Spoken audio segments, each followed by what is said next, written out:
It is one heck of a ride up here, I'll tell you what. Just ask Kyle McCarthy about his job. Yes, sir, absolutely, absolutely. And the adrenaline flows through him like an electrical charge. Because when I walk up, the first thing I see 2 jets turning around, and they're all turning and moving. Petty Officer McCarthy tackles one of the most stressful occupations in the U.S. Navy. You have missiles, you have bombs, you have torpedoes. The sailor from Chesapeake is part of the ordnance team on board the USS Dwight D. Eisenhower. It's definitely a very fulfilling experience. The 24-year-old welcomed me to go below deck in a rare opportunity to be a sailor for the day.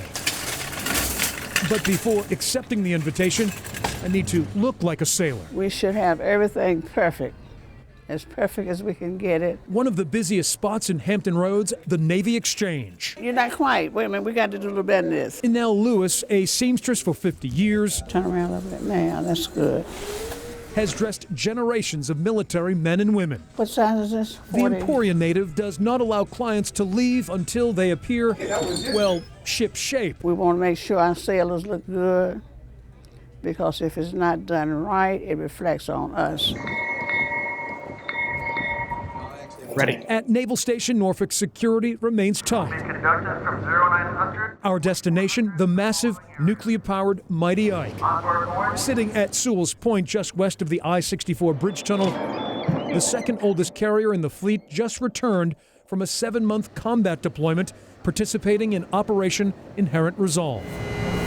As we discover, each of the Ike's crew of 5,000 plays a critical role on board. We're in the front line, as you will. We're definitely contributing in a hands-on way.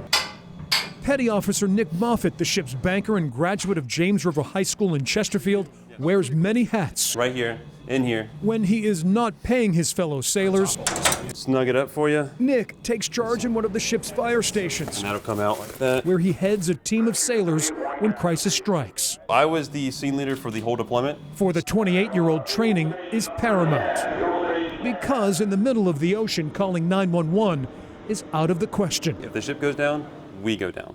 So we have to protect that, and we protect our lives. Firefighters on board train every 2 weeks for hours on end. So we basically bring all this stuff out to the hangar bay. Everyone gets dressed up and ready to go to fight the fire, the flooding, any kind of casualty that we might have. There you go. Nick put this journalist through the drill. One more.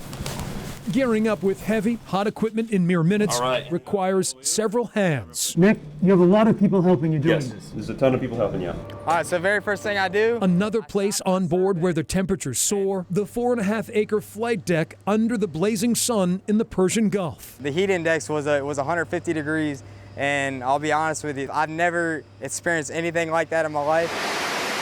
Kyle McCarthy and the ordnance team loaded jet fighters with everything from laser-guided missiles to 2,000-pound bombs. From there on out, it's pedal to the metal, man. The Chesapeake native does not take his responsibilities lightly. We're gonna go right down here, right down these steps, and I'm gonna take you in to where all the planning and all the magic happens. So this right here is called a cranial. The 24-year-old led me to a room where the ordnance team members don life-saving equipment. Kyle and his fellow sailors work in tandem under and around supersonic jets in a type of high seas ballet. Each teammate assigned to a different task depending on their colorful shirt. We're the Skittles on the flight deck, because you got all the different colored jerseys.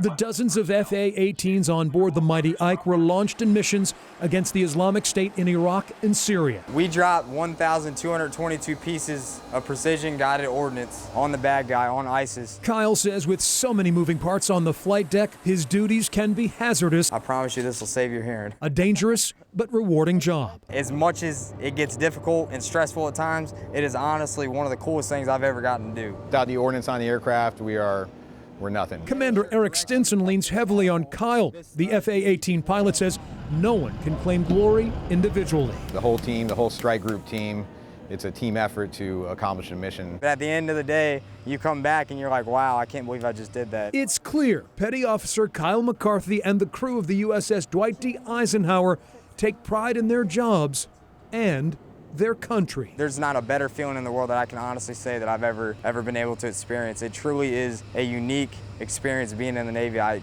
thoroughly enjoy every minute of it.